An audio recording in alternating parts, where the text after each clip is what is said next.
Madden Nation, Gibs here for another exciting edition. It is not your den, it is not my den, but it is the Madden, aka the Laser Show, the internet's most passionate show. John Madden, NFL 12 football, kicking off the bang. Show 201, that's right, we bypass show 200 here for special reason. It's going to be a special show, show 200, that Z Falls and I doing. But we're going to talk about the Dolphins power run today, and of course, what everyone is talking about, the potential rematch between the Giants and Patriots. I mean, I gotta admit, a little nervous this week going and playing against Baltimore. We know the defense is good. We know that Ed Reed got a little banged up with his ankle on that last play of the game there against the Texans. But the question is, can Ray Lewis and Ed Reed get their inner David Tyree and just show up one time like it was in the mid-2000s, right? Can they channel that energy and just play like young bucks again? That's what worries me. Can Ray Lewis cover Gronkowski? I probably not. Can Ed Reed cover him? I mean, these are the things. I mean, matchup problems. You got to be able to match up against the Patriots. Aaron Hernandez saw 5 or 7 carries out of the backfield the other day. The Patriots probably took another, I don't know, maybe 12, 15 snaps as a passing option. He was really, you could say a primary halfback for that entire offensive game.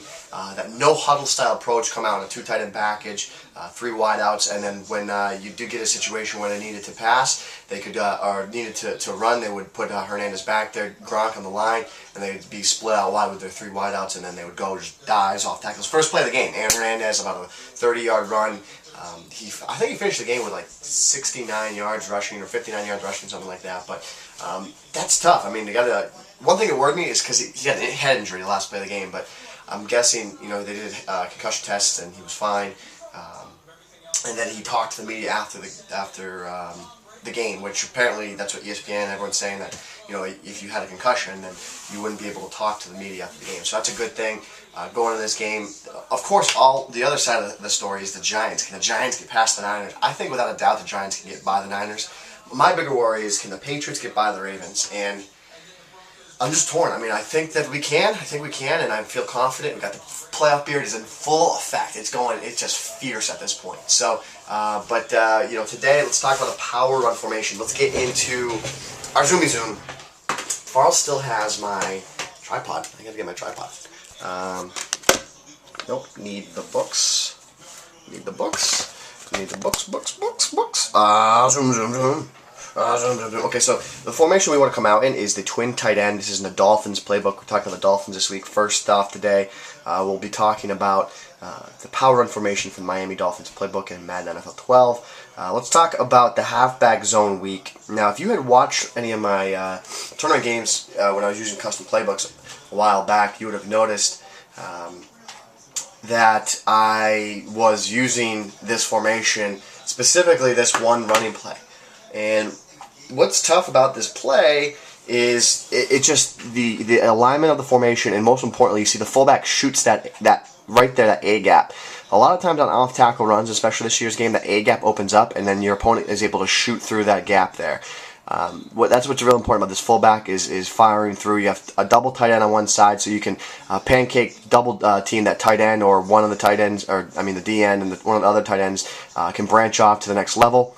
You're going to get a double team inside with your guard and center on one of their D tackles, and then you get a push with your guard on the one of the D tackles, and then your right tackle moves up to the next depth. So, I like to run this play nearly every time flipped, and then what you really want to do is just kind of fight through the hole. Be patient with this run. It opens up, and there. I need my seal. Let's see where I read wrong. I'd like to get a seal on that outside guy with my tight end, but you can see the D tackle's getting double teamed, the D end's getting double teamed, and then you have your tight end on the outside getting to the next level. Fullback is shooting through that A gap. So as you can see, we had 2 double teams. That's primarily why this run is so effective, is you get those double teams. So you're not going to get the guys shutting off blocks. Terrible example, but you're not going to see too many block sheds in that situation with a double team. So here it is again. Follow your blockers. That's what we're looking for. As you saw, the tight end actually picked up the outside defender there. That's exactly what we wanted to see. Go back to instant replay, and you'll see it again here. So you see this time there's no double team on the D end. our fullback is able to get to the inside linebacker. Our far tight end gets to out wide. Our inside tight end seals off the edge.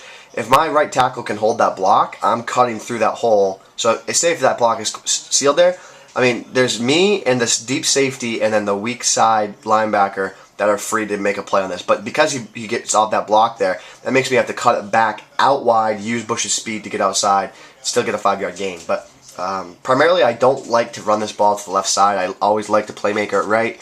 And then you just kind of work and read the holes, as you can see. I mean, really, this run is very, very effective. I mean, I would say it's probably good for at least 3 yards a pop, and especially in this year's game with all the block shedding on the D-line, that's tough to find a consistent run that consistently gets you that. So as you can see, boom, get to the next level.